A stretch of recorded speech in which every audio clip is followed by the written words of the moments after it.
How to use the automatic threader on your Alfa sewing machine. 1. Pull out the spool holder and place the spool of thread. 2. Grab the end of the thread. 3. Pass the thread through the guides. 4. Follow the arrow path.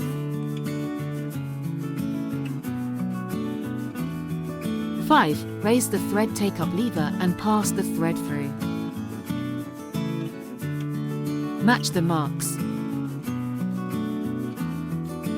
6. Pass the thread through the guide. 7. Lower the automatic threader all the way down. 8. Pass the thread around the guide and hook. 9. Bring the thread back and slowly release the lever. 10. Pull the thread. 11. Pass it under the presser foot. 12. Make a manual stitch. 13. Pull the upper thread and bring up the lower thread.